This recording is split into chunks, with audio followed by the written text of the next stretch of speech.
Hello, I'm Tony Trigilio. I'm going to be reading from my book, Proof Something Happened, a finalist for the 2021 Big Other Book Award in Poetry. Proof Something Happened is a collection of documentary poems based on the alleged UFO abduction in 1961 of Betty and Barney Hill. The first poem I'm going to read is the first poem in the book, and it's called Missing Time. Missing time is a cross-cultural trope in UFO abduction narratives from really all over the world. And it refers to a blackout period that alleged abductees experience during the incident. It's a period where they don't know, they can't come back and say where they were, and they can't come back and say how long they were in this other place. Missing time. Her turquoise ring vanished. Pink mystery stains on her dress. Silver dollar circles scorched the Bel Air's trunk. We can tell what happened, but this doesn't mean we know more than when we started. If David Blaine, for instance, can turn a cup of steaming coffee into a handful of coins, then it's crackpot not to believe in virgin birth or Holy Spirit. It's terrifying to think through the body. If you touch the cup of coffee, it might touch you back. The ring turned up 2 weeks later under leaves inexplicably piled on the kitchen counter. Then she started to remember. The drive should have taken 4 hours. The next poem I'm going to read has a very long title, as many poems in the book do. It's called My Soul Sometimes Floats Out of My Body. I Don't Listen to the Radio While Driving. And this poem reimagines the actual abduction and reimagines it in Barney Hill's voice. And in doing so, it also adapts language from a scientific paper on the UFO abduction phenomenon, on the psychology of the UFO abduction phenomena. And this is called My Soul Sometimes Floats Out of My Body. I Don't Listen to the Radio While Driving. At least once in the past year, I've fallen asleep, then awakened the next morning in another room. I was hunting for rabbits in Virginia, 8 or 9 years old, and this cute little bunny fled into a bush. My cousin Marge on one side of the branches and me on the other with a hat. About once each year, I wake up during sleep, unable to move. The creature in the shiny black coat was looking at me, black scarf draped around his neck and left shoulder. While sitting quietly, I've had uplifting sensations as if driving over a rolling road. At least once in my life, very late at night, I've felt the presence of another. The poor bunny thought he was safe. I wanted to hear a jet, kept thinking it was a plane, a cigar flying sideways in front of the moon.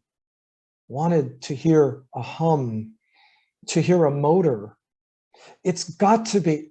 I'm a practiced Piper Cub watcher, and I wanted to hear a jet badly. It tickled me, the bunny just hiding behind a tiny stalk.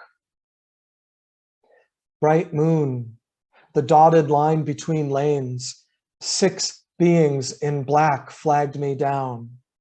Next day, spots on the trunk, big as silver dollars, made my compass needle spin. They dragged me up a ramp, and I didn't want to open my eyes. I pounced, threw my hat on him, and captured the poor little rabbit who thought he was safe. At least once a month, I experience intense smells that don't have an obvious source. I dream of floating or flying through the air at least once per year. A sky blue hospital room. I'd stay there, pretend I'm anywhere, think of God and Jesus and think I'm not afraid.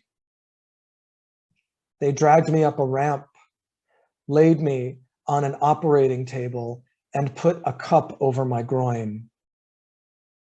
Black Scarf said, "Don't be afraid. I'd be safe." I'm not a bunny, not in the woods, not on the road. Anxious to get home and look at my groin. If I made it back, I'd examine it, check to see if it left a mark. Proof something happened to me.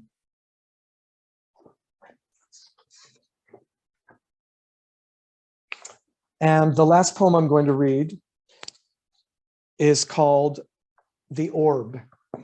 And when I write in the documentary mode, which I do periodically, when I write in the documentary mode, I like to put myself in the larger narrative that I'm creating.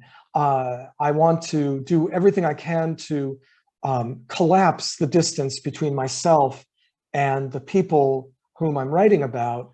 And the goal is eventually to be writing with the subject of my book rather than writing about the subject of my book, to blur that boundary between myself and the subject so that I'm writing with the experience rather than about the experience. And this is one of those poems. As I said, it's called The Orb. A little bit of extra background. I was in New Hampshire doing research for the book. And as part of my research, I wanted to drive to the alleged abduction site in the White Mountains. And as it happened, I was in New Hampshire during a week of incessant thunderstorms. And every time I tried to drive up into the mountains, I had to turn around and come back because the storms were too violent. And then one day as I was doing this and coming back, I thought, well, maybe I'm not going to write a poem about being at the abduction site. Maybe I'm going to write a poem about trying to get to the abduction site and not getting there. And that's this poem. It's called The Orb, and it begins with an epigraph from Betty Hill. The Orb. I say, anytime you see a light in the sky, check it out. Betty Hill. I'm not ashamed to say I wanted a sighting. I drove north into the White Mountains for research. Nothing bookish. The kind where an orange light grows plump, pulsates, follows me down a deserted wilderness road. I'm on the lookout for stories with more complications, witnesses, 3 lacquered discs in formation, or maybe they look like porcelain in starlight. They're impossible, evasive gymnastics when a passenger jet heads their way. I wanted to do a double take, a cigar shape drifting in front of the moon. I imagine first contact to be like the time I saw a deer running from police on my overpopulated street in Chicago. A creature so formidable, you want to freeze the moment, study every flickering pigment. Lucky for me, this deer, who could have cracked open an SUV between its haunches, was running on the other side of the street, too scared to know I was watching. A perfect alien encounter. More rain. On the 3rd day, a slant of light, visions of October leafage swabbed in outlandish color. My favorite, the brute plum tomato reds gushing on the maples across the street from my hotel like washes of electric guitar. The day I tried another drive to the Hills abduction site, Felix Baumgartner bunny hopped out of a balloon sponsored by an energy drink company and flew through the stratosphere above Roswell, New Mexico. Edward Archbold died after winning a cockroach eating contest in Miami. Chased back again by rain and fog on twisty roads in the White Mountains. A few miles from Durham on Route 108, during a clearing lull in the rainstorm, I saw a bright dollop of light in the sky, a white orb, and nearly drove myself off the road. Now I know why Barney Hill pulled their car into a picnic area. Probably a helicopter, even though I saw no tail outline or tail light. In my rearview mirror, I glimpsed the ditch I could have crashed into, and I lost my nerve, kept driving. Betty never questioned her nerve. She chided her captors for performing medical tests on her nerves. Such nerves, she said, kidnapping people right off the highway. Her first sighting, mid-1950s. The craft exploded in midair. The Air Force explained it was a meteor. She collected heavy fragments of wreckage, but couldn't find anyone willing to analyze their chemical composition. 3 weeks before her abduction, she scattered the pieces in her backyard during a gravel delivery.